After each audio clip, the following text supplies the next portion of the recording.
Kitab Mazmur. Ini adalah kumpulan 150 syair, pujian, dan doa Ibrani kuno yang berasal dari beberapa periode berbeda dalam sejarah bangsa Israel. Banyak dari syair ini berkaitan dengan Raja Daud. Persisnya ada 73 syair, dan dia dikenal sebagai seorang penyair dan pemain kecapi. Tetapi ada banyak penulis yang berbeda di balik syair-syair ini. Ada syair dari Asaf atau dari anak-anak Korah, dan dari beberapa pemimpin pujian yang lain di bait suci. Bahkan Salomo dan Musa juga memiliki syair mereka sendiri, dan hampir sepertiganya tanpa nama. Banyak dari syair ini dibuat untuk digunakan oleh paduan suara yang bernyanyi di bait suci bangsa Israel. Tetapi kitab Mazmur sebenarnya bukanlah sebuah kitab himne.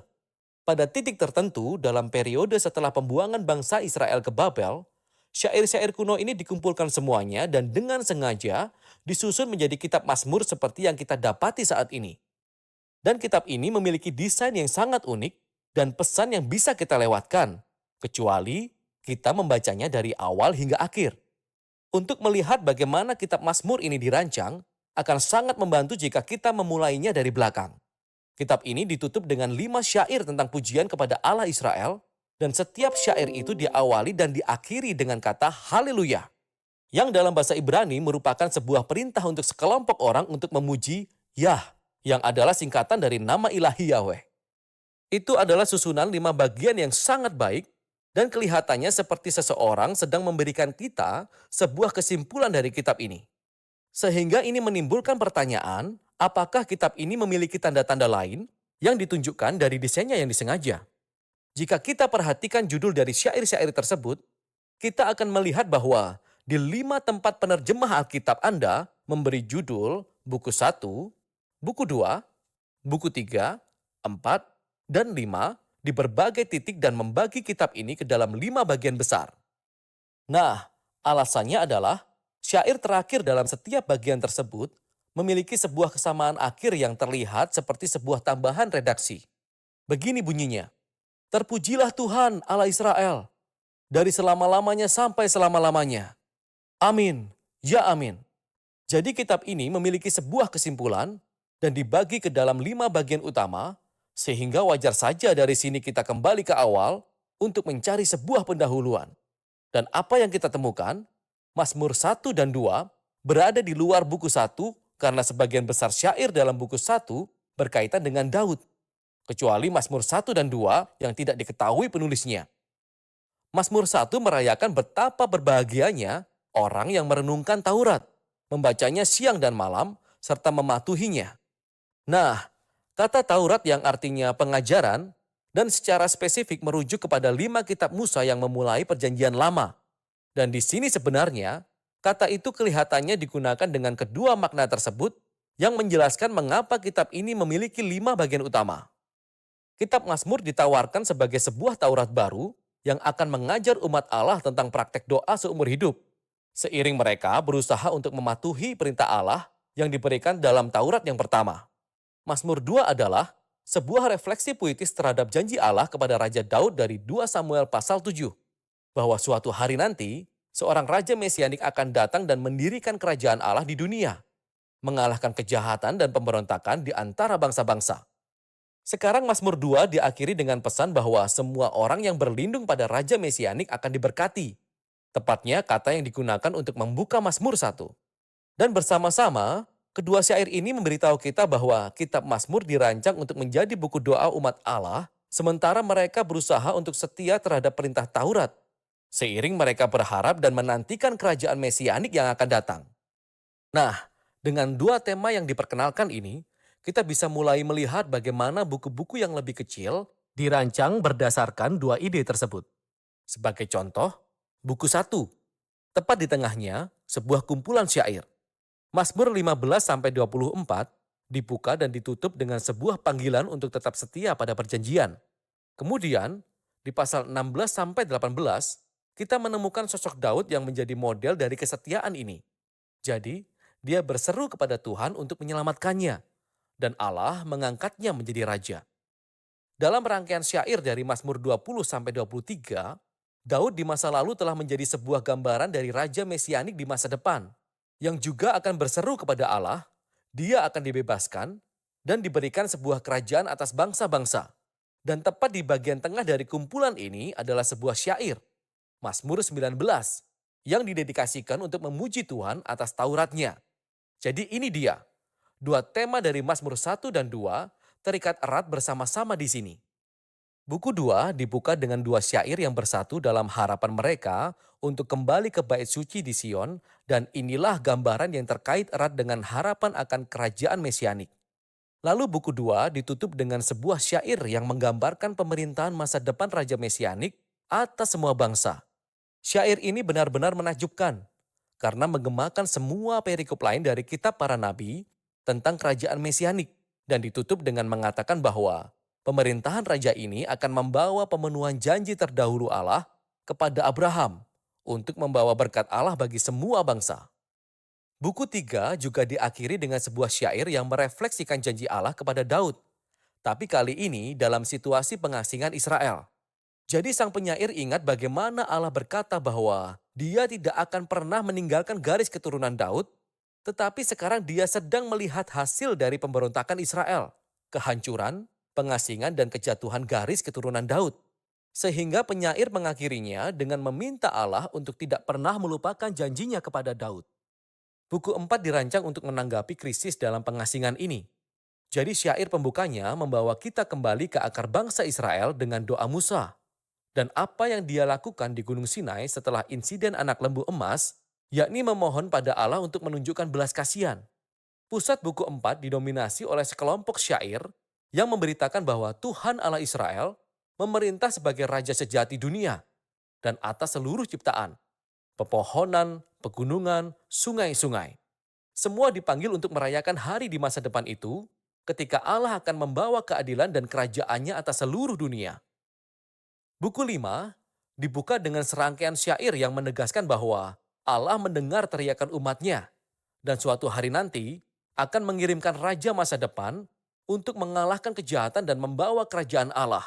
Buku ini juga berisi dua kumpulan syair yang lebih besar lagi. Yang satunya disebut Halel dan yang lainnya disebut nyanyian pendakian. Masing-masing dari kumpulan syair ini ditutup dengan sebuah syair tentang kerajaan mesianik di masa depan. Dan dua kumpulan syair ini secara bersama-sama mempertahankan harapan akan tindakan semacam eksodus masa depan dari Allah untuk menebus umatnya. Dan kemudian, tepat di antara mereka adalah Mazmur 119. Ini adalah syair terpanjang dalam kitab Mazmur. Ini adalah sebuah syair alfabet. Setiap baris dimulai dengan huruf baru dari abjad Ibrani dan mengeksplorasi keajaiban dan karunia Taurat sebagai firman Allah kepada umatnya. Mari kita lihat. Tema dari Mazmur 1, Mazmur 2, Taurat dan Mesias digabung bersama-sama di sini dalam buku 5 yang membawa kita kembali ke 5 syair penutup. Dalam syair yang ada di tengah, Mazmur 148, semua ciptaan dipanggil untuk memuji Allah Israel karena dia telah meninggikan tanduk umatnya. Tanduk di sini adalah metafora dari tanduk banteng yang diangkat dalam kemenangan. Dan gambaran ini mengingatkan kita kembali akan gambaran yang sama yang digunakan dalam nyanyian Hana, 1 Samuel pasal 2, tapi juga sebelumnya di Mazmur 132. Tanduk adalah simbol untuk Raja Mesianik yang akan datang dan kemenangannya atas kejahatan. Ini adalah kesimpulan yang tepat untuk kitab yang luar biasa ini. Ada satu hal lagi yang akan kita lewatkan jika kita tidak membaca kitab ini sesuai urutannya. Ada berbagai jenis syair dalam kitab Mazmur, tapi semuanya masuk dalam dua kategori besar, yaitu syair ratapan atau syair pujian. Syair ratapan mengungkapkan rasa sakit, kebingungan, dan kemarahan tentang betapa mengerikannya dunia ini dan hal-hal buruk yang terjadi pada penyair. Sehingga syair-syair ini menarik perhatian pada apa yang salah di dunia ini dan meminta Tuhan untuk berbuat sesuatu tentang hal itu. Ada banyak sekali syair seperti ini dalam kitab ini yang memberitahu kita sesuatu yang penting, bahwa ratapan adalah respon yang tepat terhadap kejahatan yang kita lihat di dunia kita. Tetapi akan kita lihat bahwa syair ratapan mendominasi awal kitab ini. Dalam buku 1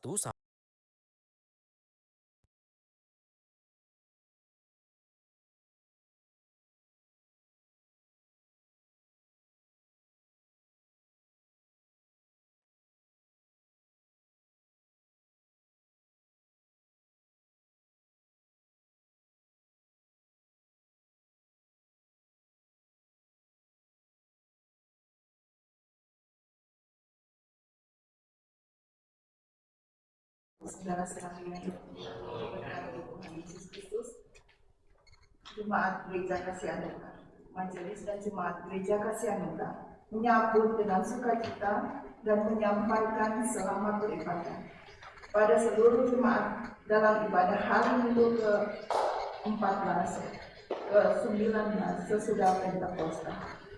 Kiranya ibadah yang kita lakukan saat ini berkenan di hadapan Tuhan dan kita semua diberkatinya. Kita hening sejenak.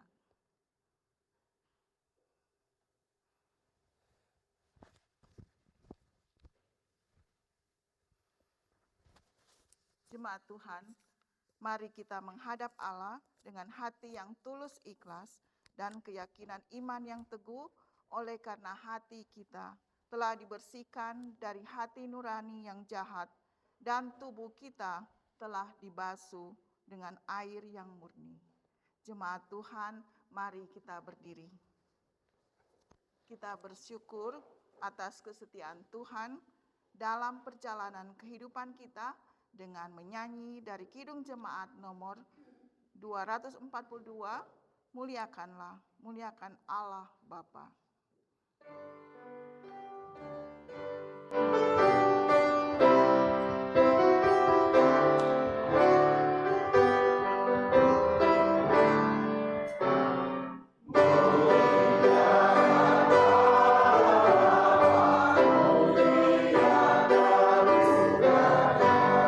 Muliakan Roh penghibur, ketiganya yang esa. Haleluya, puji Dia kini dan selamanya.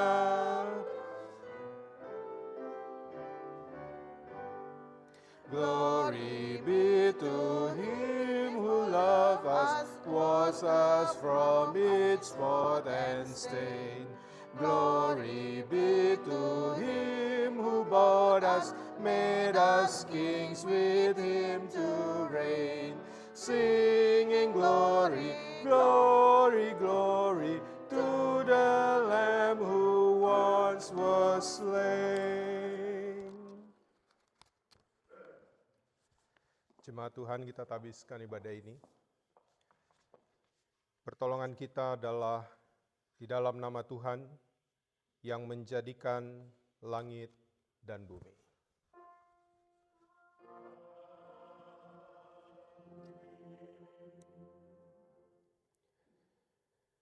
Garam memang baik, tetapi jika garam menjadi hambar, dengan apakah kamu mengasinkannya?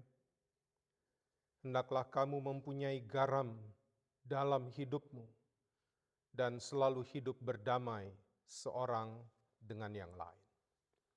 Terimalah salam, kasih karunia dan damai sejahtera dari Allah Bapa kita dan dari Tuhan kita Yesus Kristus menyertai saudara sekalian. Dan menyertai juga. Perhaps creation longs to have the words to sing, but this joy is mine. With 1,000 we magnify your name.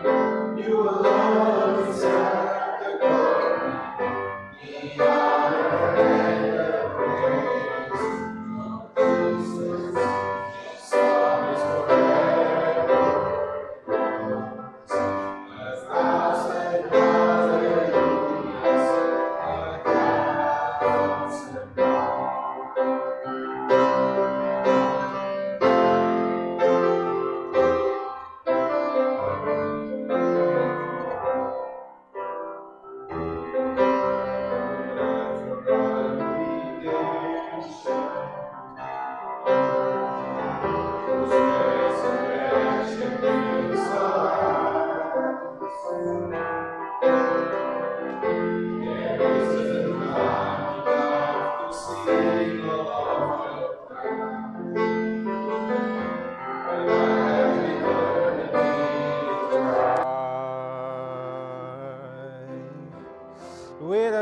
thousand hallelujahs, we magnify your name. You alone deserve the glory, the honor and the praise. Lord Jesus, this song is forever yours. 1,000 hallelujahs and 1,000 more.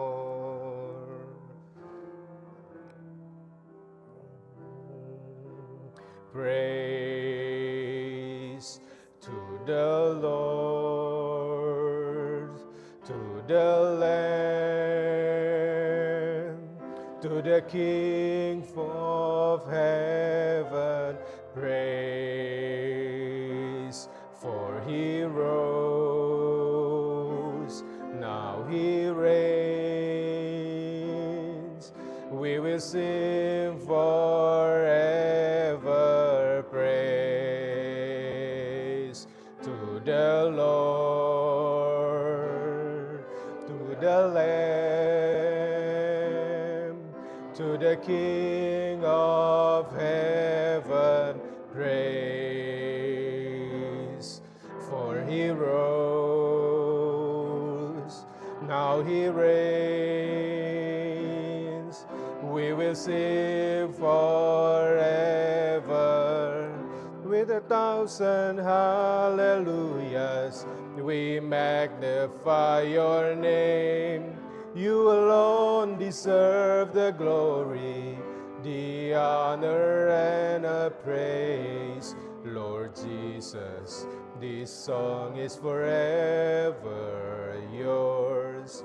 1,000 hallelujahs and 1,000 more. Silakan duduk.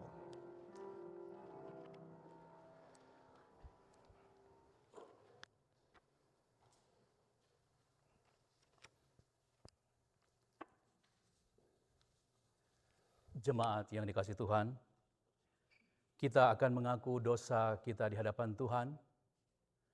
Mari bersama-sama kita akan berdoa. Mari kita berdoa. Allah yang setia memelihara persekutuan kami menyampaikan terima kasih atas karya-Mu yang terasa nyata dalam persekutuan kami. Mampukanlah kami untuk ada sebagai alat-Mu yang membangun persekutuan ini dan juga keluarga kami. Kehadiran kami kiranya menyatakan berkat dan bukan menjadi batu sandungan bagi sesama. Jauhkanlah kami dari perkataan-perkataan yang tidak baik dan menjatuhkan. Biarlah dalam kehidupan kami dengan sesama, kami selalu berusaha menghadirkan kasih dan damai yang berasal daripada-Mu. Mampukan kami untuk terus menyadari bahwa segala sesuatunya ada dalam pandangan-Mu ya Tuhan, dan tidak ada yang tersembunyi daripada-Mu. Engkau mengetahui hal-hal yang tersembunyi sekalipun, dan Engkau Allah yang adil dalam segala perkara. Maka kami memohon ampunilah kami ya Tuhan. Kami berharap Roh Kudus berkuasa membaharui hidup kami. Kiranya di dalam Kristus Anak-Mu, kami pun terus dimampukan untuk menyatakan karya keselamatan bagi semesta ini. Di dalam nama Tuhan Yesus kami berdoa. Amin. Kita sambut dengan Kidung Jemaat 26, Mampirlah dengar doaku.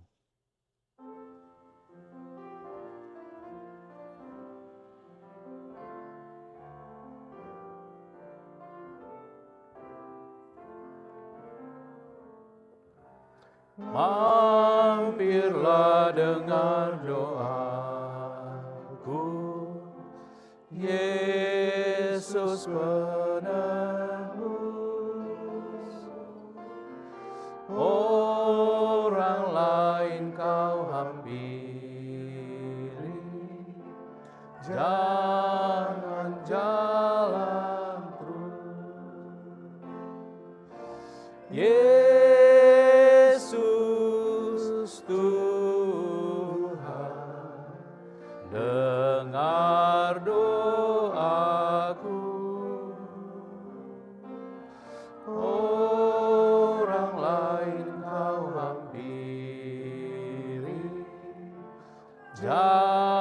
dengan jalan terus.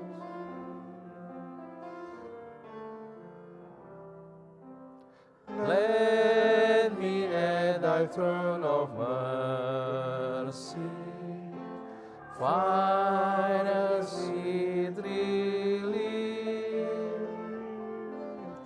kneeling there in deep contrition, help my unbelief. Savior, Savior, hear my humble cry. Salam damai. Oke. Nah, kiri dan kanan terus buka belakang. Nada pada dengar ya? Orang pesuara nada.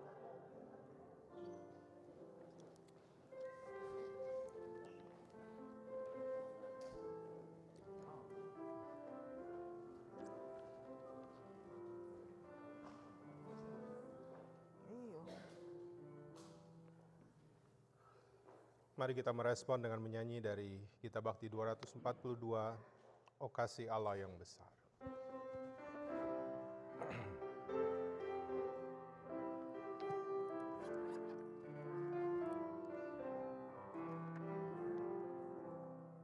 O kasih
saya undang mari bersama kita berdiri. Kita akan mendengar amanat hidup baru yang dinyatakan bagi kita sekalian menurut surat Roma pasal yang ke-12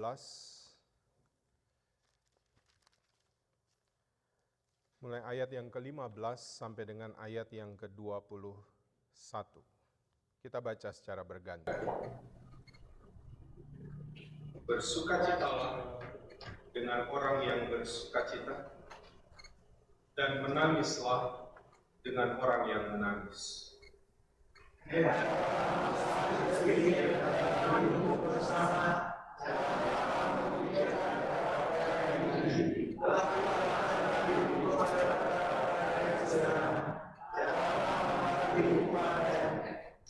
Janganlah membalas kejahatan dengan kejahatan. Lakukanlah apa yang baik bagi semua orang. Sedapat-dapatnya kalau hal itu bergantung padamu, hiduplah dalam perdamaian dengan semua orang. Saudara-saudaraku yang kekasih, janganlah kamu sendiri menuntut pembalasan, tetapi berilah tempat kepada murka Allah, sebab ada tertulis, pembalasan itu adalah hakku. Akulah yang akan menuntut pembalasan, firman Tuhan. Tetapi jika seterumu lapar, berilah dia makan. Jika ia haus, berilah dia minum. Dengan perbuatan ini, kamu menumbuhkan bara api di atas kepalanya. Ayat 21 kita baca bersama-sama. Janganlah kamu kalah terhadap kejahatan, tetapi kalahkanlah kejahatan dengan kebaikan. Demikianlah amanat hidup baru bagi kita sekalian. Kiranya Roh Kudus menolong kita mewujudkan kemuliaan Allah dalam hidup kita dan di seluruh dunia.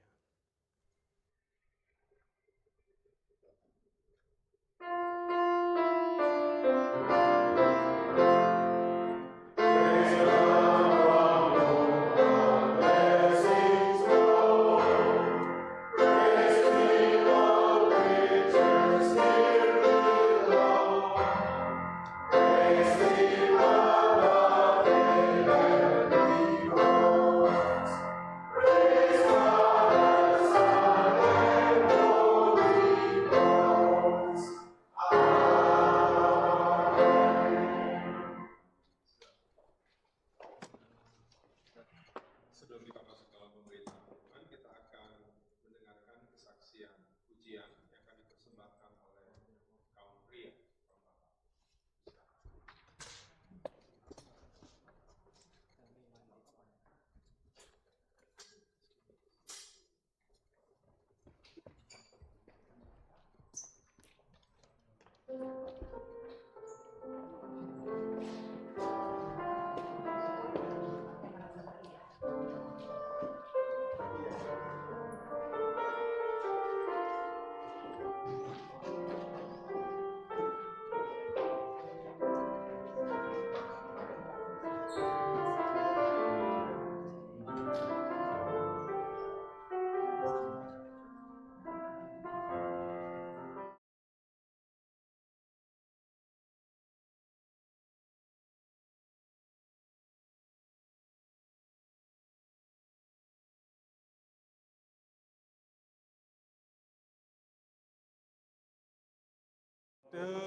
Terindah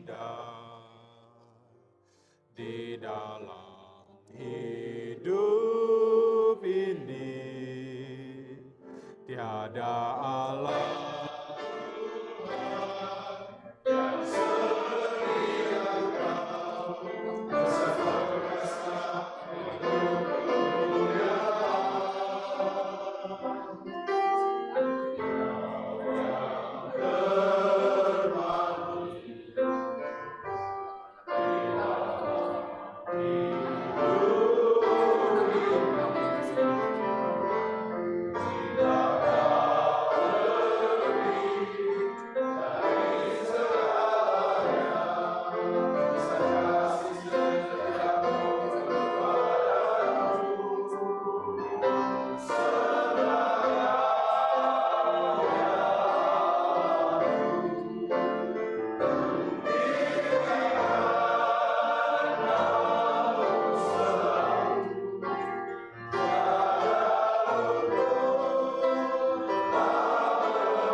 Kita masuk dalam pemberitaan firman Tuhan. Karena itu mari kita memohon bimbingan kuasa Roh Kudus, kita berdoa.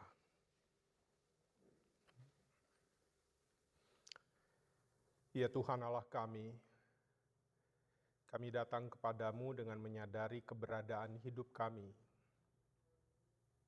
Bahwa seringkali dalam kelemahan kami hidup menurut kehendak dan menurut kepentingan diri kami sendiri. Dan kami tahu bahwa itu akan menuntun kami kepada dosa dan kebinasaan. Karena itu kami butuh campur tangan Tuhan di dalam kehidupan kami. Kami butuh firman-Mu agar kami mengenal kebenaran yang harus kami lakukan. Karena kami percaya bahwa Engkau adalah Sang Firman itu sendiri. Karena itu ya Tuhan, bimbinglah kami dalam tuntunan Roh-Mu, agar kami mampu untuk memahami dengan baik firman yang akan kami baca dan kami renungkan. Dan kami mau untuk melakukannya dalam kehidupan kami. Sehingga dalam hidup ini kami lebih mengutamakan kebenaran dan kehendak Tuhan daripada keinginan dan kepentingan diri kami sendiri. Karena itu ya Tuhan, bersabdalah bagi kami pada saat ini, karena kami telah sedia untuk mendengarkan firman-Mu. Di dalam nama Tuhan Yesus, firman yang hidup, kami berdoa. Amin.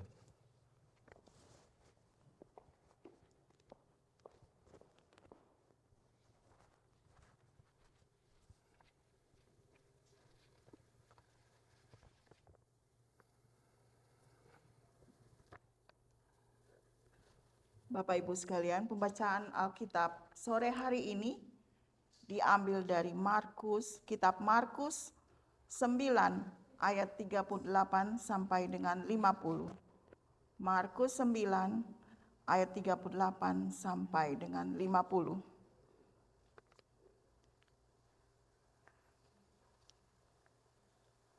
Demikian bunyinya. Kata Yohanes kepada Yesus, "Guru, kami lihat seorang yang bukan pengikut kita mengusir setan demi nama-Mu. Lalu kami cegah orang itu karena ia bukan pengikut kita."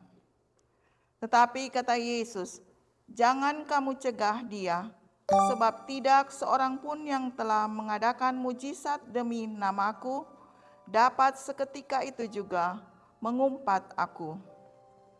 Barang siapa tidak melawan kita, ia ada di pihak kita. Aku berkata kepadamu, sesungguhnya barang siapa memberi kamu minum secangkir air, oleh karena kamu adalah pengikut Kristus, ia tidak akan kehilangan upahnya. Barang siapa menyesatkan salah satu dari anak-anak kecil yang percaya ini, lebih baik baginya jika sebuah batu kilangan diikatkan pada lehernya, lalu ia dibuang ke dalam laut. Dan jika tanganmu menyesatkan engkau, penggalah, karena lebih baik engkau masuk ke dalam hidup dengan tangan kudung, daripada dengan utuh kedua tanganmu dibuang ke dalam neraka, ke dalam api yang tidak terpadamkan. Di tempat itu ulatnya tidak akan mati, dan apinya tidak akan padam. Dan jika kakimu menyesatkan engkau, penggalah, karena lebih baik engkau masuk ke dalam hidup dengan timpang, daripada dengan utuh kedua kakimu dicampakkan ke dalam neraka. Di tempat itu ulatnya tidak akan mati, dan apinya tidak akan padam. Dan jika matamu menyesatkan engkau, cungkilah, karena lebih baik engkau masuk ke dalam kerajaan Allah dengan bermata satu, daripada dengan bermata dua dicampakkan ke dalam neraka, di mana ulat-ulat bangkai tidak mati dan api tidak padam. Karena setiap orang akan digarami dengan api. garam memang baik, tetapi jika garam menjadi hambar, dengan apakah kamu mengasinkannya? Hendaklah kamu selalu mempunyai garam dalam dirimu dan selalu hidup berdamai yang seorang dengan yang lainnya. Demikianlah pembacaan Alkitab sore hari ini. Berbahagialah orang-orang yang memegang peringatan-peringatannya, yang mencari Dia dengan segenap hati, yang juga tidak melakukan kejahatan, tetapi yang berjalan menurut jalan-jalan yang ditunjukkannya. Haleluya. Haleluya.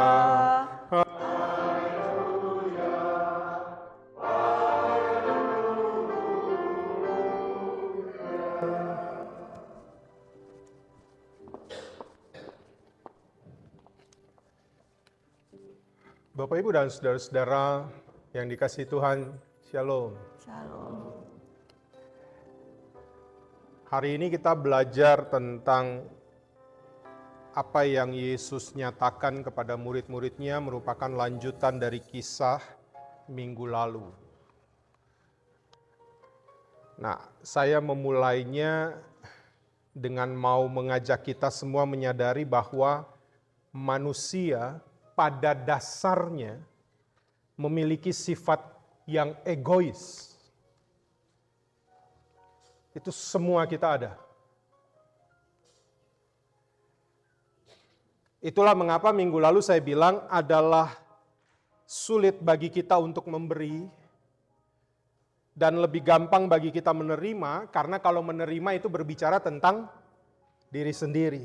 Memberi itu untuk orang lain. Bapak Ibu masih ingat ya?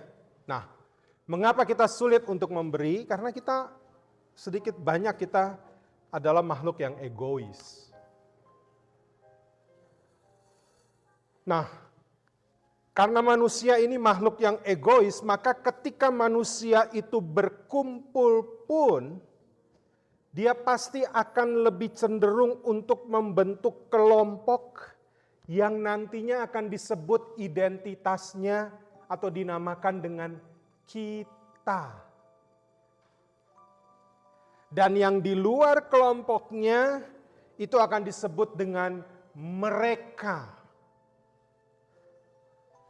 Itulah mengapa kita bisa kenal kalau dalam satu perkumpulan, dalam satu persekutuan, ya, ada marga Naibaho, kalau ada marga Manurung, ada marga Simorangkir, ada Boru Panjaitan, ada Boru Gultom, dan langsung menyebut diri Allah kita.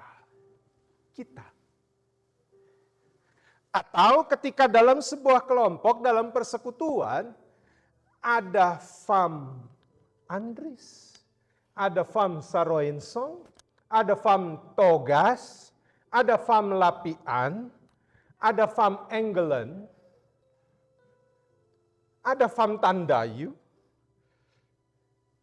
ada Fam Langi, ada Fam Sumilat, dan langsung menyebut diri Torang.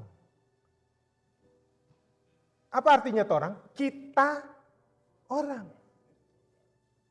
Iya kan? Dan mereka dorang. Apa itu dorang? Dia orang.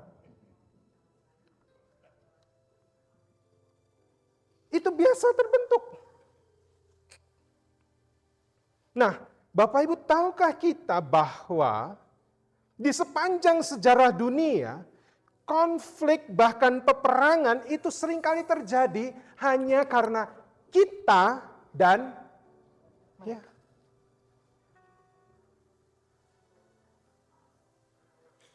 Kalau sudah ada tentang kita dan mereka, maka itu akan membentuk pikiran. Oh, ini contoh ya, bukan di GKA, bukan. Ini contoh ya. Ih, apa itu? Sup Brenebon. Kacang merah kok dibuat sup? Itu pasti karena yang bilang bukan orang Manado. Karena nggak tahu soal sop Brenebon. Kalau orang Bangka taunya kacang merah dibuat es. Tapi di Manado juga ada es kacang namanya. Ya. Atau yang bukan kelompoknya bilang, ih apa itu? Masak daun singkong kok ditumbuk-tumbuk. Orang Batak bilang enak. Yang lain bilang lebih enak rica rodo. Ini kan Bapak Ibu bayangkan ya, bahwa ini adalah sesuatu yang mungkin kita jumpai dalam dunia keseharian, tapi tentang kita dan juga tentang mereka. Atau saya mohon maaf, punten. Dulu saya bingung, orang bisa makan karedok. Kenapa? Karena karedok tuh semua sayurnya mentah. Karena udah biasa makan gado-gado yang direbus. Begitu saya suruh makan karedok, begitu makan togenya mentah, makan kolnya mentah. Apalagi isinya Tante Betty ya? Kacang panjang. Kacang panjang mantap, gitu kan? Tapi itu bagi orang Sunda itu enak. Nah, Bapak Ibu bayangkan bahwa karena kita dan mereka seringkali muncul dalam pikiran kelompok bahwa kami yang paling baik, mereka tidak. Dan ini terjadi pada murid-murid Yesus. Ini terjadi pada murid-murid Yesus. Bapak Ibu bayangkan, ini lihat ya, belajar. Minggu lalu kita belajar soal egois tentang diri. Di antara murid Yesus mereka berbicara tentang siapa yang terbesar. Tapi sekarang ketika berhadapan lagi dengan sebuah kenyataan bahwa ada kelompok di luar pengikut Yesus yang mengusir setan demi nama Yesus, Bapak Ibu lihat, Yohanes bilang apa sama Yesus? Guru, kami lihat, tolong ditampilkan, nah ini dia. Guru, lihat pelan-pelan teks ini. Guru, kami lihat seorang yang bukan pengikut kita. Ya, kita mengusir setan demi namamu, lalu kami cegah orang itu. Kenapa dicegah? Karena ia bukan pengikut kita. Ini tentang kita dan mereka. Bayangkan, orang yang sedang melakukan hal yang baik, mengusir setan karena mereka tahu nama Yesus berkuasa, maka mereka pakai dalam nama Yesus. Dia tengking setan dan setan itu keluar, tapi mereka merasa bahwa itu tidak baik. Kenapa? It's not us.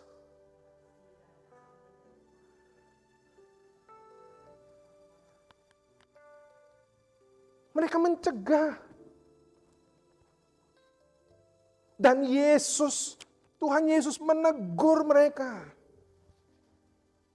Begitu mereka berbicara tentang kita, mereka bukan kita. So what, kata Yesus, ketika mereka melakukan hal yang baik dalam namaku dan mereka tidak mengumpat aku, jangan kamu cegah mereka. Dan Yesus bicara ini sangat serius. Dan saya mau bilang ini pesan pertama bagi kita. Gereja hadir mesti ramah.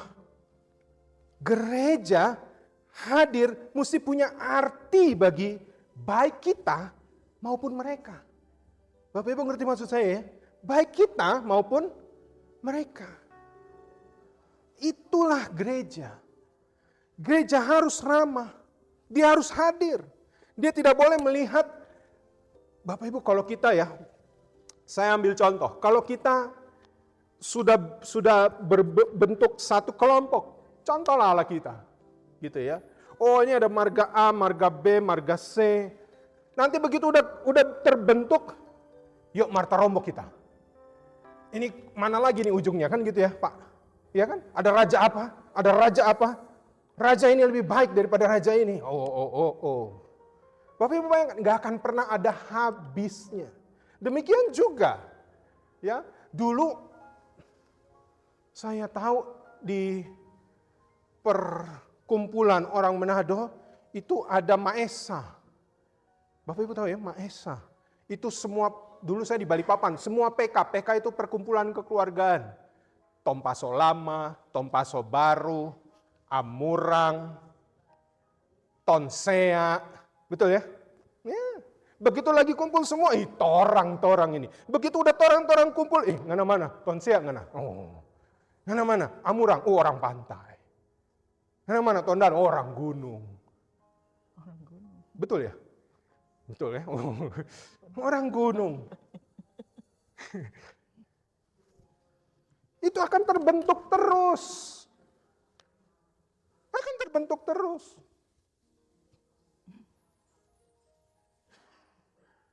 Nah, Yesus mau bilang dan mengajar kita gereja nggak boleh begitu. Kita harus ramah.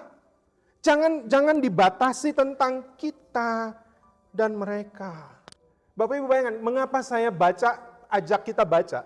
Mulai ayat 38 sampai 50. Nanti baca baik-baik di rumah.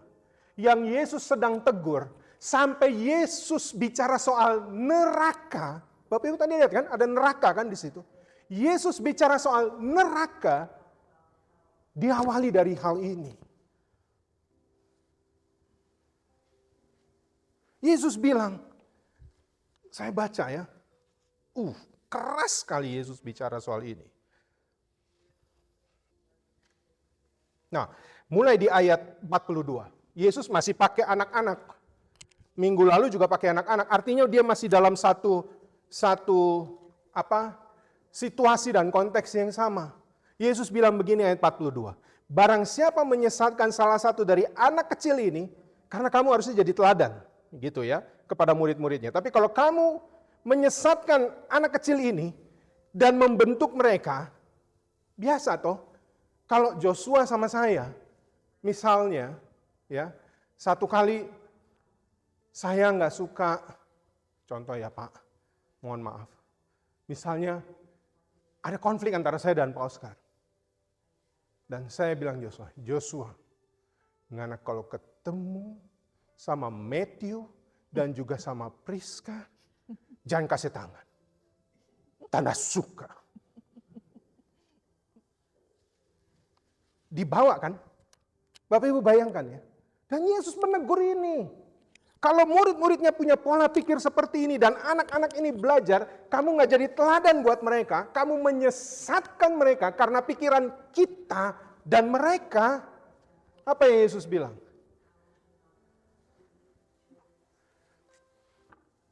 Lebih baik baginya jika sebuah batu kilangan diikat di leher.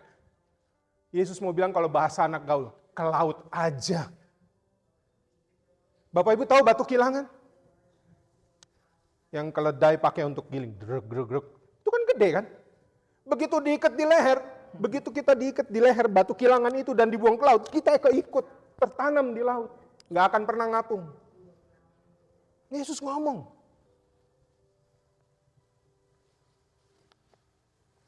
Tegas. Kita anggap kadang sepele, tapi Yesus ngomong ini tegas. Ayat yang berikut, ngeri juga Yesus ngomong.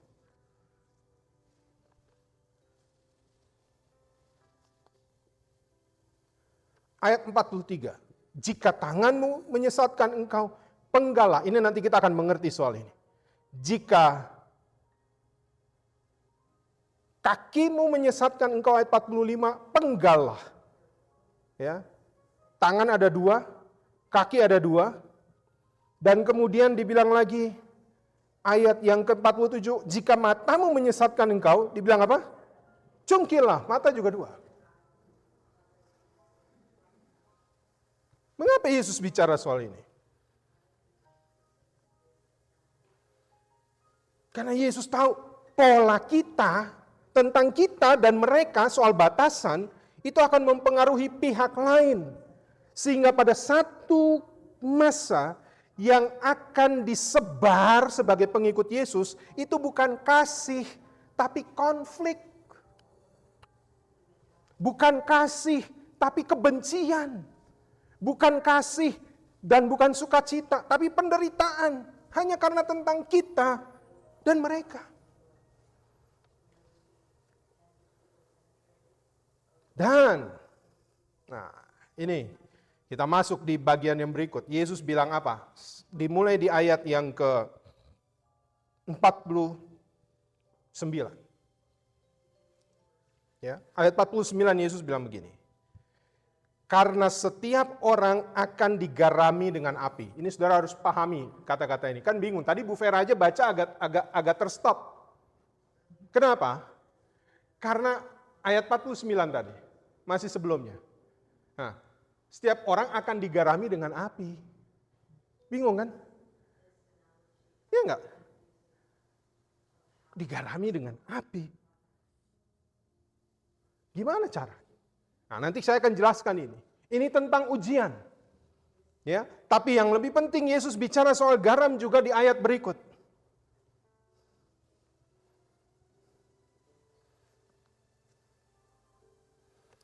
Garam memang baik, tetapi jika garam menjadi hambar, dengan apakah kamu mengasinkannya? Kalau Yesus bilang, jika garam menjadi hambar, itu berarti mau menandakan kepada kita, garam bisa menjadi hambar. Bapak Ibu, belanja pernah beli garam yang besar? Pasti beli garam yang besar gitu ya. Beli garam ini bulan apa? September. Mau dipakai nanti Natal, bulan Desember. Masih asin nggak? Masih. Lalu mengapa Yesus bilang garam bisa menjadi hambar?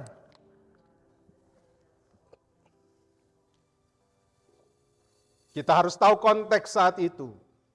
Pada saat itu garam itu diambil dari Laut Mati.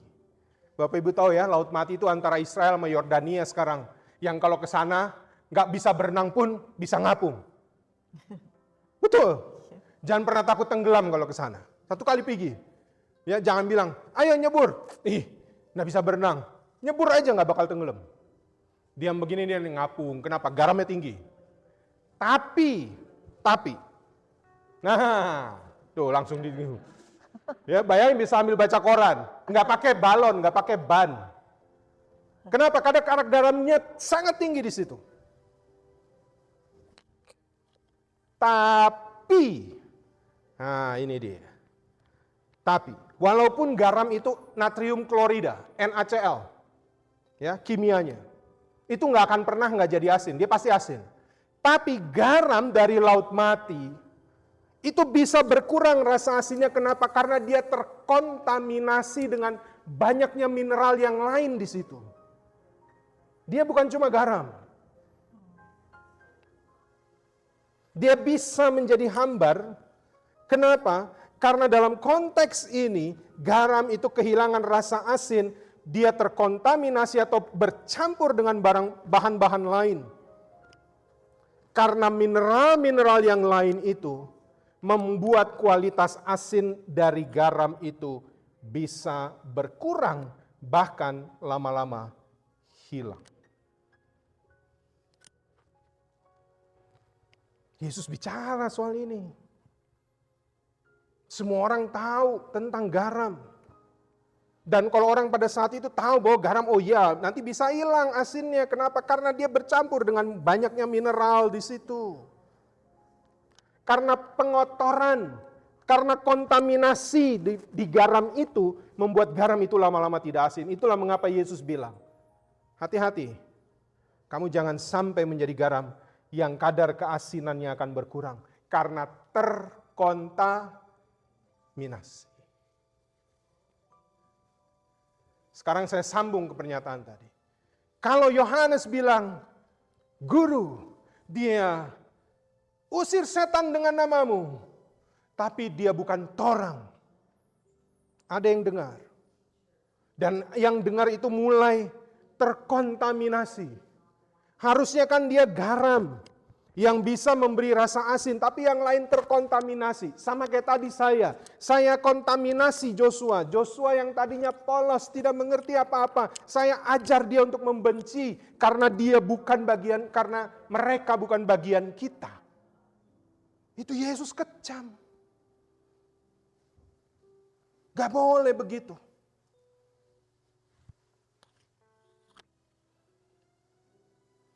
Dan ini bukan soal cuma anak-anak, dalam hidup orang dewasa pun begitu. Ada yang namanya peer pressure. Ada yang namanya peer pressure. Saya ambil contoh. Bapak Ibu, saya pernah nggak ya bercerita sama Bapak Ibu? Saya pernah nginap semalam di Polres Jakarta Selatan karena ikut tawuran. Kayaknya pernah ya? Ya, pernah nginap semalam. Pernah jadi tahanan satu malam, kasihan. Di Polres Jakarta Selatan. Kenapa? Masih SMA, ikut tawuran. Kenapa? Peer pressure. Badan saya besar. Teman-teman saya bilang, hari Sabtu, kita pulang lebih cepat, kita serang sekolah sana. Saya bilang, enggak, saya mau pulang. Be a man, come on. Badan gede, langsung pulang. Langsung saya pikir, iya ya. Be a man, come on man. Mulai kan, saya pikir, oh ya let's go. Dikasih pegang rantai saya. Pergi rame-rame. Ada kali kita 150 orang serang satu sekolah. Begitu kita pergi rame-rame, karena dibilang be a man, saya paling muka. Saya paling depan. Begitu saya paling depan, baru putar-putar begini, lampu Natal menyala. Polisi. Cut. Yang bilang saya be a man, saya cari, hilang. Hilang. Dan tinggal saya sendiri. Dari 150, Bapak Ibu tahu yang ketangkap berapa? 3 orang. Salah satunya siapa? Samuel KH.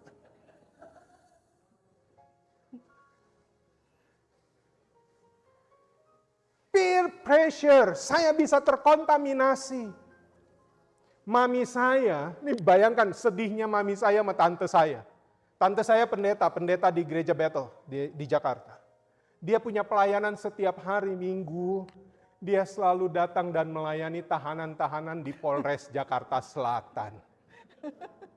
Pada satu ketika, saya dari Sabtu ditahan sampai hari Minggu, nggak tahu mau telepon gimana, dulu belum ada handphone. Saya bingung mau kasih tahu mami saya gimana. Saya lagi dikurung begitu. Tiba-tiba saya lihat dari jauh. Ya kasihan tante saya datang mau melayani.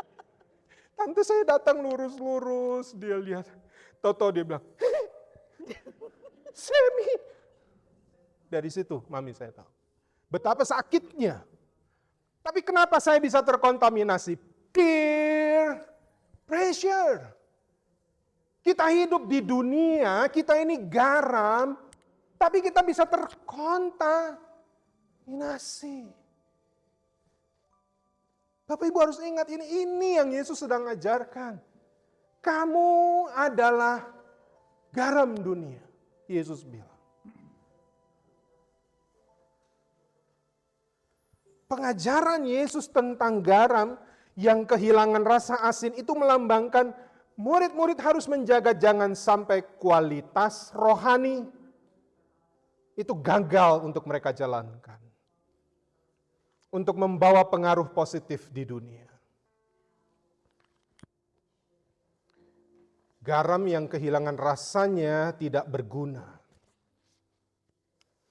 Sama dengan orang-orang yang tidak lagi hidup sesuai dengan prinsip kebenaran yang diajarkan Kristus.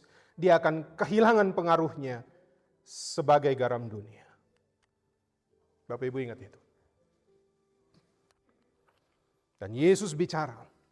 Ini yang tadi Yesus bilang. Di antara 2 tanganmu, satu terkontaminasi.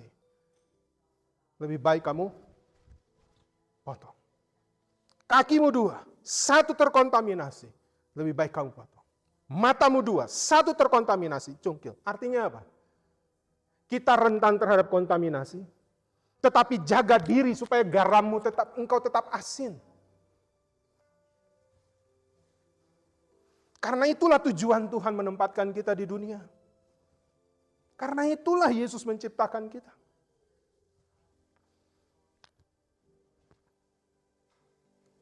Dan yang paling akhir, ini pesan saya buat Gereja Kasih Anugerah. Walaupun jumlahnya tidak banyak. Ingat, bahwa Yesus berbicara tentang garam dunia. Dia tidak bicara tentang kuantitas, tapi Yesus bicara tentang kualitas. Mengapa? Saya tanya sekarang. Saya tahu Ibu Nur Gultom waktu itu pernah buat ayam gota.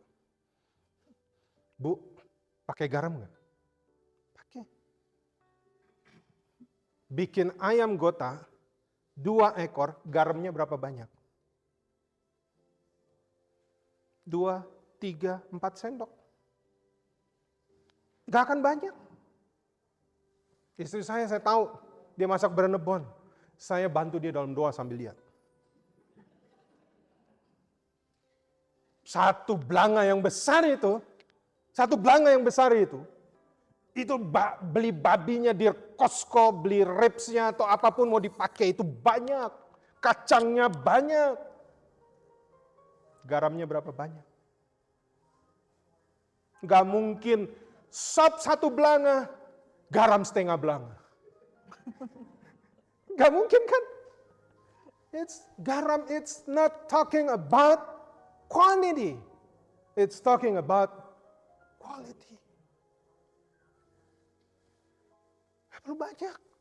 KKA membersnya gak perlu banyak. Bapak Ibu jangan bangga dengan banyak kalau gak ada gunanya. Ngerti maksud saya? Ya. Tapi ketika kita dalam kelompok yang tidak banyak dihitungnya, dalam secara bilangan sedikit, tetapi ketika yang sedikit itu, dia mampu berkualitas memberi rasa, dia akan memberikan kenikmatan pada dunia. Makanya kalau orang masak, selalu dibilang, pakailah garam secukupnya. Gak perlu terlalu banyak. Dan saya mau bilang, berapa kita yang hadir di sini? 30 orang, 40 orang. Tapi ketika Yesus bilang kita, kamu garam dunia, dan kamu harus jaga kualitas. Jangan terkontaminasi. Jangan dunia ini justru membuat kita kehilangan rasa. Dan kalau kamu bisa menjadi garam dunia, Yesus akan bilang, tujuanku menghadirkanmu, itu menjadi terwujud.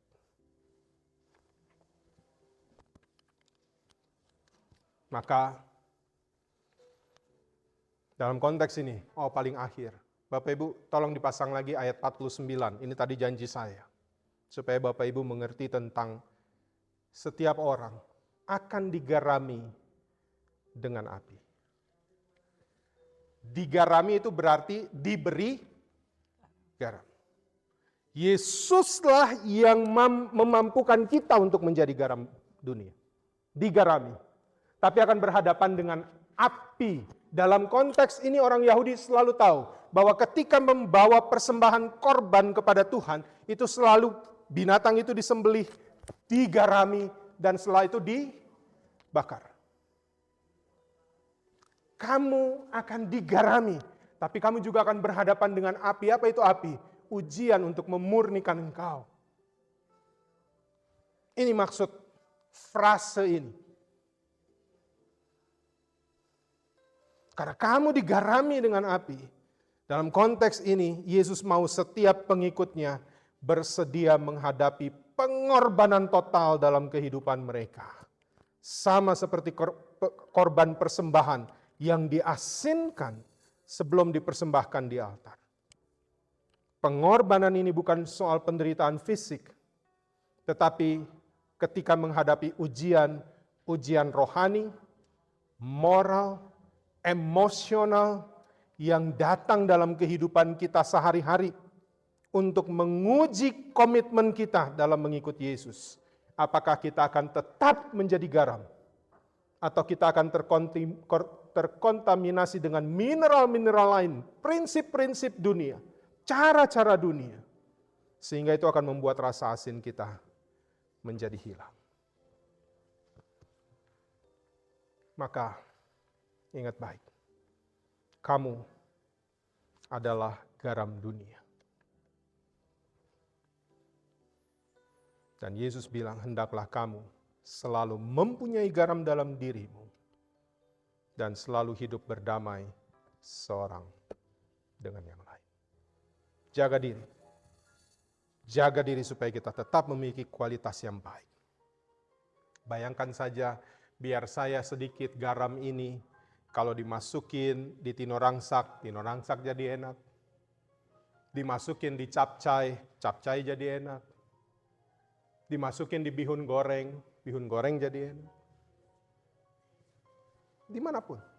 Dengan konteks ini saya mau bilang apa? Bapak Ibu, kita dimanapun, kita akan memberi rasa yang baik, sehingga kehadiran kita benar-benar dinikmati oleh dunia, karena ada kualitas garam sebagai garam dunia yang dinyatakan Yesus bagi kita. Amin.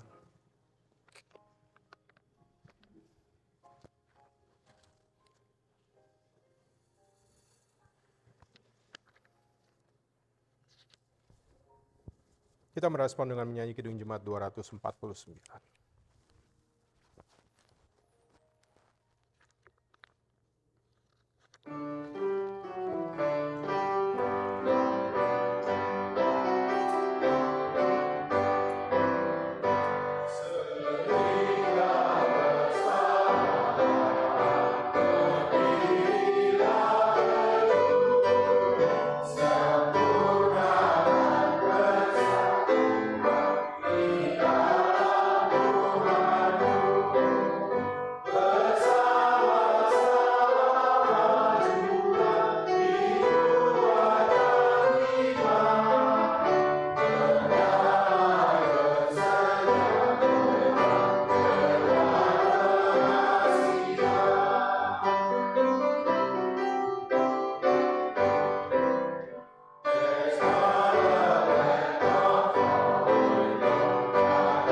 Jemaat Tuhan, mari kita bangkit berdiri bersama orang percaya di segala waktu dan tempat. Kita mengucapkan dan mengikrarkan pengakuan iman kita berdasarkan pengakuan iman rasuli. Hendaklah dengan hati dan mulut kita berkata, aku percaya kepada Allah, kuasa Khalik langit dan bumi, dan kepada Yesus Kristus, anaknya yang tunggal Tuhan kita, yang dikandung daripada Roh Kudus, lahir dari anak darah Maria, yang menderita sengsara di bawah pemerintahan Pontius Pilatus, disalibkan, mati dan dikuburkan, turun dalam kerajaan maut. Pada hari yang ketiga bangkit pula dari antara orang mati, naik ke sorga, duduk di sebelah kanan Allah, Bapa yang Maha Kuasa. Dan dari sana Dia akan datang untuk menghakimi orang yang hidup dan yang mati. Aku percaya kepada Roh Kudus, gereja yang kudus dan am, persekutuan orang kudus, pengampunan dosa, kebangkitan daging, dan hidup yang kekal. Silakan duduk.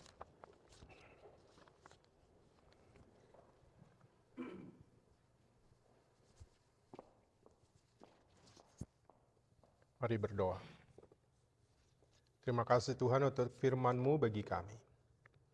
Kami percaya bahwa kuasa Roh Kudus akan memampukan kami untuk menyatakan firman-Mu dalam kehidupan kami. Pada saat ini kami berdoa bagi saudara-saudara kami, mereka yang sedang dalam keadaan kelemahan tubuh, dalam hari tua yang harus dijalani, dalam pengobatan, dalam perawatan, kami mohon jamahan Tuhan atas mereka. Kami berdoa bagi Pak Bu Cetahalele, bagi Ibu Betty Lapian, bagi Ibu Alma Utoyo, bagi Ibu Pingkan Roti, bagi Bapak Rolis Sakul, bagi Bapak Richard Monteverde, bagi Bapak Reksi Tandayu, bagi Bapak Harina Pitupulu, bagi Ibu Basya Engelen Muiz, bagi Pendeta Tony Thanos, bagi Ibu Farah Delima, bagi Bapak Sean Tolan, Bapak Roy Jones, Ibu Cepi Pandi, Ibu Sylvia Engelen, Ibu Emi Paruntu, Ibu Teli Tandayu, bagi Baby Eleanor Lapian, bagi Ibu Frederica Hartati Siregar, bagi Ibu Lili Huwai dan Ibu Nora Angku. Kami mohon jamahan Tuhan atas tubuh jasmani mereka. Walaupun secara fisik mungkin mereka merasakan sakit atau lemah. Tapi kami percaya Kau Allah yang baik, Engkau pasti akan memberikan kekuatan yang baru bagi mereka setiap hari. Dan kami berdoa Tuhan memberkati obat, makanan, atau minuman. Dan dari sana datang pertolongan Tuhan bagi mereka.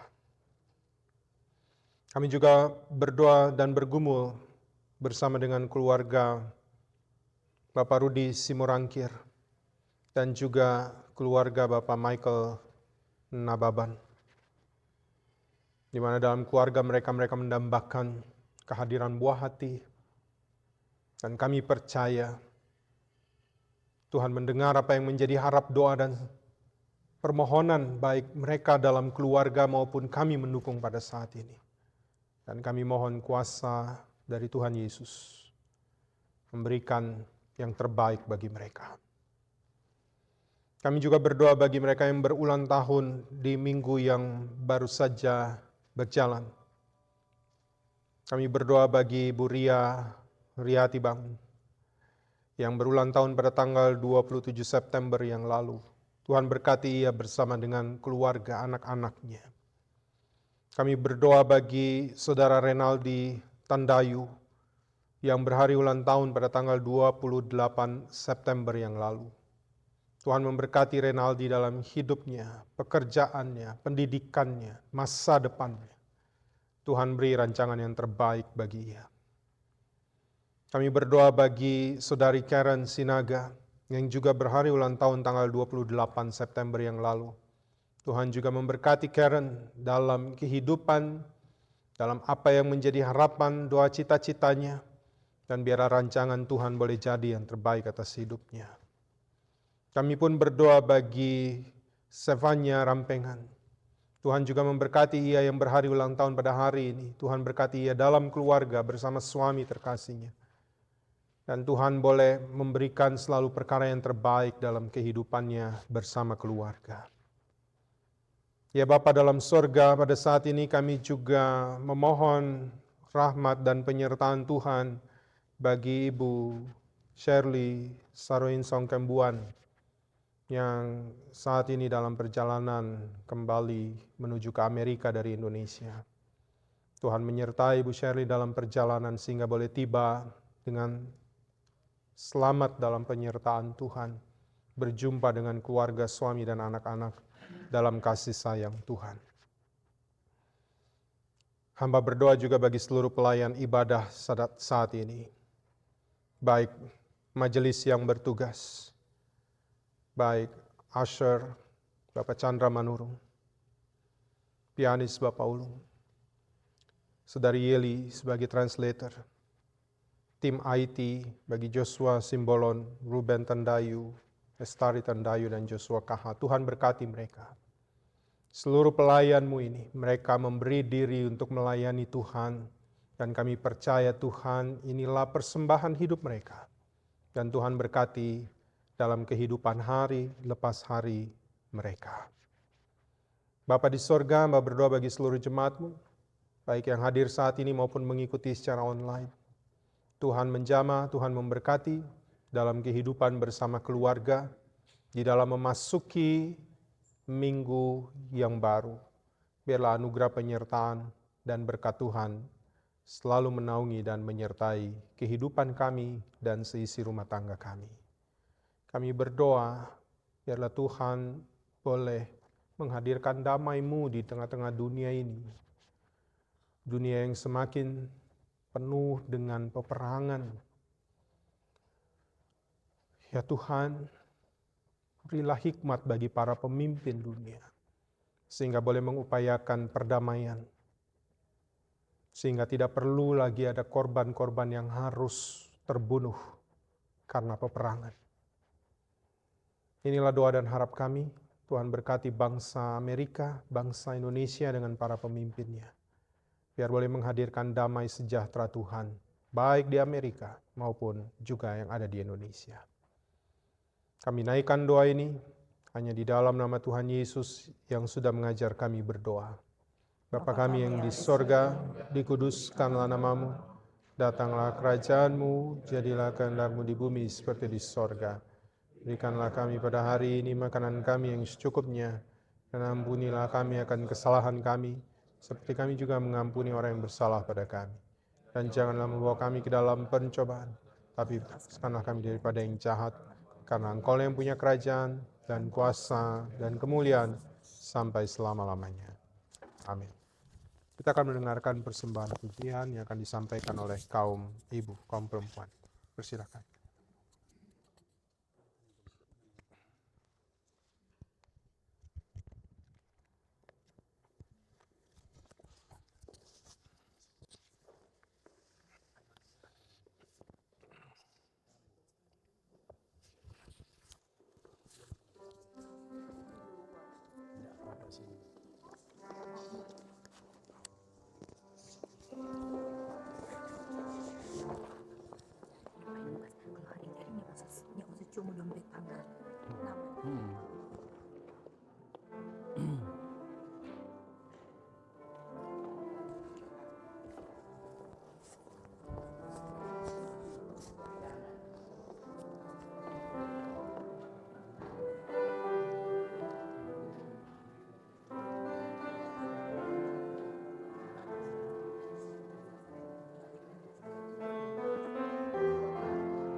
Pujian yang sangat indah, kiranya pujian yang berkati kita semua, dan terima kasih buat kaum ibu.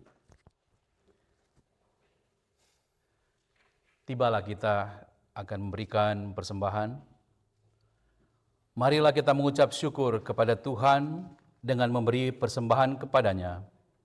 Dengarlah nats Alkitab yang terambil dari 2 Korintus 8 ayatnya yang ke-12 yang menyatakan, sebab jika kamu rela untuk memberi, maka pemberianmu akan diterima, kalau pemberianmu itu berdasarkan apa yang ada padamu, bukan berdasarkan apa yang tidak ada padamu.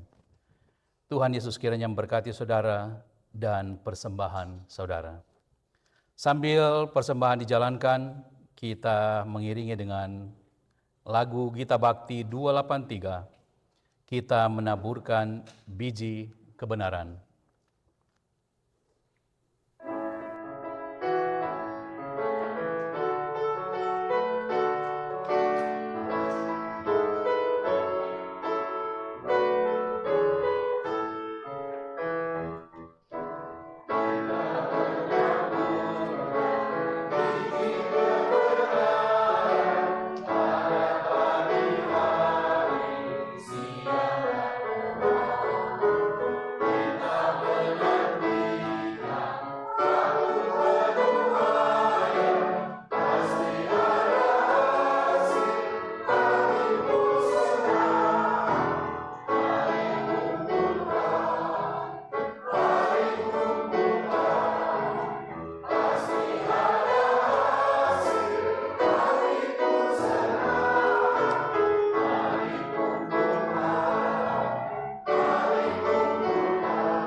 Jemaat yang dikasih Tuhan, kita akan mendoakan persembahan kita.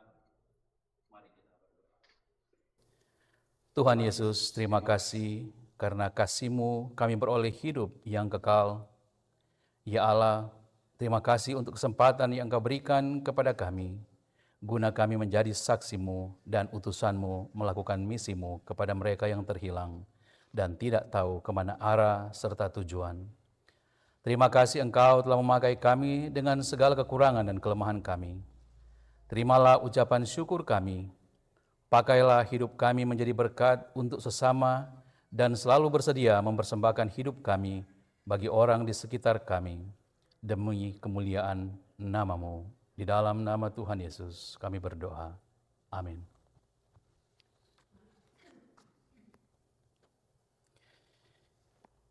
Kita akan masuk dalam warta jemaat. Majelis dan jemaat Gereja Kasih Anugerah mengucapkan banyak-banyak terima kasih kepada Bapak Pendeta Samuel KH yang telah melayani ibadah sore ini. Tuhan kiranya memberkati Bapak Pendeta Samuel dan keluarga. Juga kepada pianis kita yang telah melayani ibadah sore ini, Bapak Ulung Tanoto, terima kasih atas pelayanan. Tuhan Yesus kiranya memberkati Bapak Ulung bersama keluarga. Terima kasih juga kepada Saudari Yeli yang menjadi translator kita dalam ibadah minggu ini. Tuhan Yesus memberkati. Juga kepada tim IT yang telah membantu kita dalam ibadah minggu ini, kepada Saudara Joshua Simbolon, Estari, Tandayu, juga Ruben, dan Joshua KH. Terima kasih atas pelayanan, Tuhan Yesus memberkati. Juga kepada Saudara Chandra Manurung yang menjadi aser kita pada hari Minggu ini. Terima kasih Bapak Chandra, Saudara Chandra, Tuhan kiranya memberkati. Majelis dan jemaat mengucapkan selamat datang kepada jemaat yang baru pertama kali beribadah bersama kita pada minggu ini. Terima kasih juga, puji Tuhan, kami mengucap syukur buat Saudari Yeli. Terima kasih atas pimpinan Tuhan di mana dia sempat berlibur ke kampung halamannya Filipina selama beberapa minggu, dan Tuhan telah menyertai sehingga kembali bergabung bersama kita. Juga kepada keluarga Pak Benyamin, Naibaho, Ibu Debbie, keluarga, Tuhan telah pimpin juga sehingga minggu ini bisa bersama-sama beribadah bersama kita. Tuhan kiranya memberkati. Majelis Jemaat mengucapkan selamat hari ulang tahun bagi anggota Jemaat Kasih Anugerah yang merayakan hari ulang tahun pada sepanjang minggu ini. Hari ulang tahun buat Ibu Ria Rianti, Karen Sinaga, Renaldi Tandayu, Stefania Rampengan. Doa kami semua kiranya Tuhan memberkati saudara-saudara yang berhari ulang tahun. Bible study pada minggu ini akan dilaksanakan pada hari Rabu tanggal 2 Oktober pukul 19 melalui aplikasi Zoom. Mohon keikutsertaannya dari jemaat sekalian. Apabila ada anggota jemaat yang membutuhkan pelayanan doa, kunjungan, atau konseling, diharapkan dapat menghubungi majelis jemaat atau pendeta. Terima kasih. Selanjutnya ada penyampaian di mana jemaat mungkin sudah tahu bahwa Saudara Joshua yang selalu membantu kita di dalam ibadah setiap minggu sebagai IT akan terbang ke Indonesia dan akan menambatkan hatinya kepada pujaan hatinya di Indonesia. Jadi kita semua akan mendoakannya. Dia akan kembali ke Indonesia untuk memenuhi hasrat keinginannya, buat tambatan hatinya untuk mempersunting kekasih pujaan hatinya pada tanggal 16. Dan kami mohon Saudara Joshua untuk ke depan, kami mohon Bapak Pendeta Samuel untuk mendoakan akan perjalanan Joshua dan segala rencananya ke depan.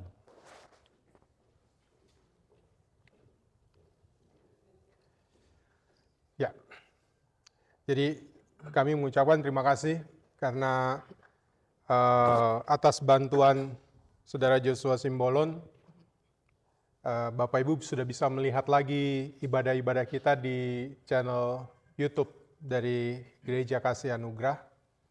Dan hari ini ada yang baru, kalau Bapak Ibu lihat saya pakai clip on ini, demikian juga Pak Penatua Oscar. Ini sumbangan dari Saudara Joshua Simbolon, gitu ya. Terima kasih. Ya. Dan tanggal 6 ya akan berangkat, tanggal 5 hari Sabtu. Hari Sabtu ini Saudara Joshua akan berangkat ke Indonesia dan mempersiapkan untuk acara pemberkatan dan juga pesta pernikahannya pada tanggal 19 Oktober dengan kekasih hatinya yaitu Saudari Jessica, gitu ya. Jadi kita akan berdoa bersama bagi perjalanan yang akan ditempuh oleh Joshua dan juga kita doakan semua persiapan. Dan juga kita akan berdoa bagi Ibu Penatua Vera, hari Rabu juga akan ke Indonesia. Ya, kita doakan juga Tuhan menyertai dalam perjalanan. Mari kita, mari kita berdoa. Segala puji dan syukur kami naikkan kepadamu Tuhan yang baik, Tuhan yang selalu memberkati dan menyertai hidup kami.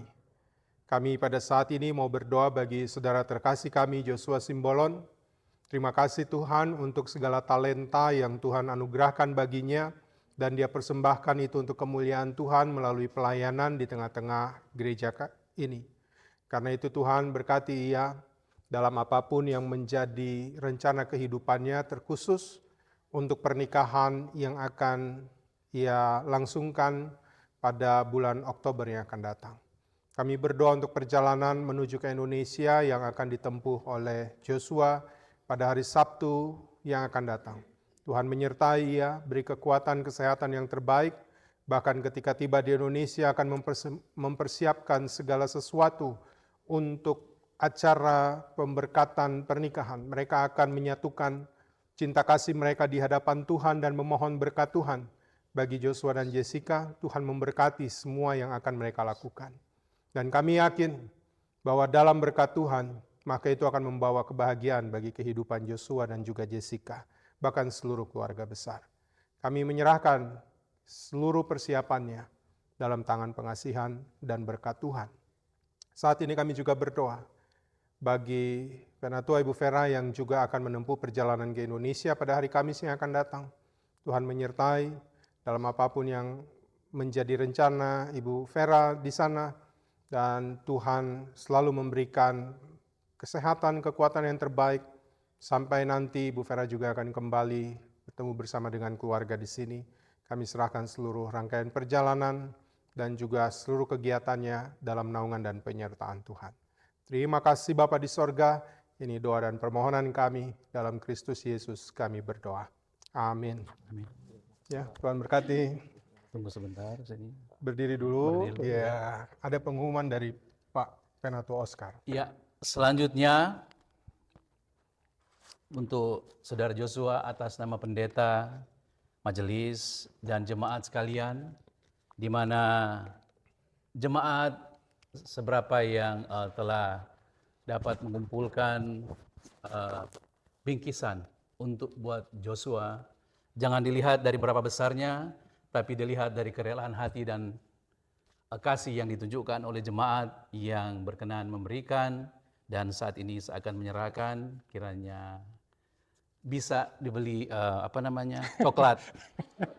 Ya, ya. Terima kasih banyak. Silakan diterima, Tuhan Yesus berkati ya.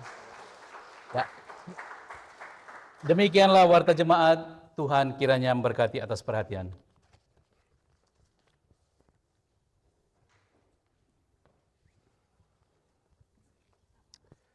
Jemaat Tuhan, saya undang mari bersama kita berdiri. Kita akan mengakhiri ibadah kita pada sore hari ini.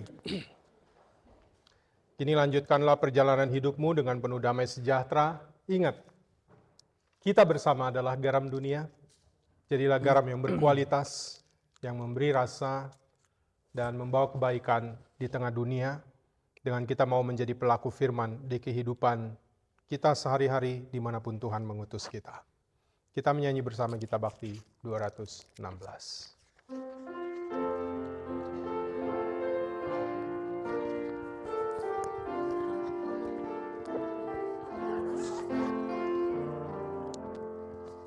Kau bagianku abadi, melebihi segalanya, gembara kehidupan, kau tetap menuntunku.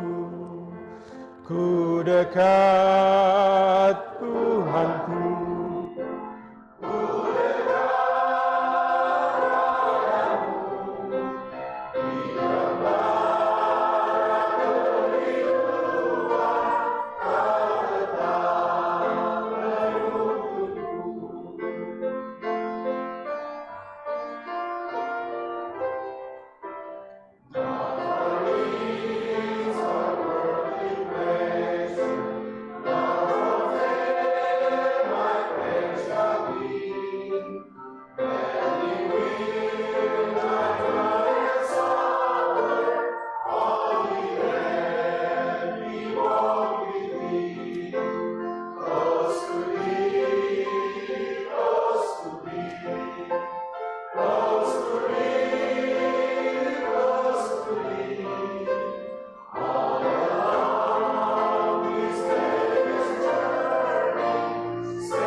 dan pikiranmu kepada Tuhan.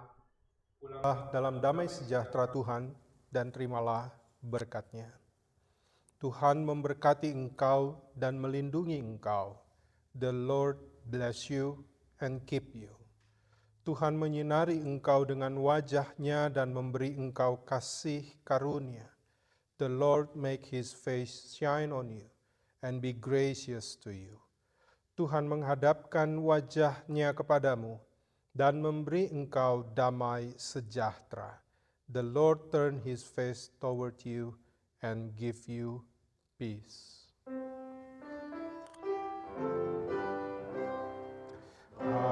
Hallelujah, hallelujah, hallelujah, hallelujah.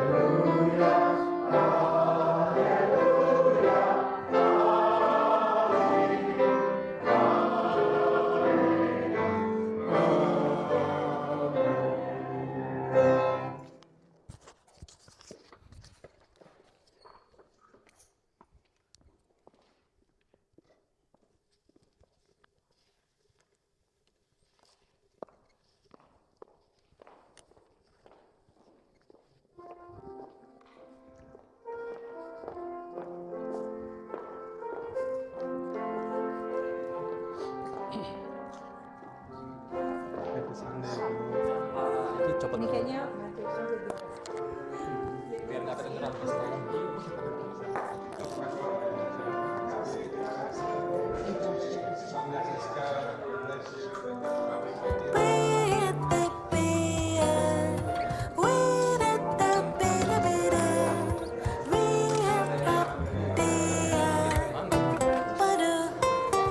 Step I take, my Savior goes before me, and with His loving hand, He leads the way. And with each breath, I whisper, I adore Thee. Oh, what joy to walk with Him each day. Each step I take, I know that He will guide me to higher ground. He ever leads me on until someday the last step will be taken. Each step I take just leads me closer home.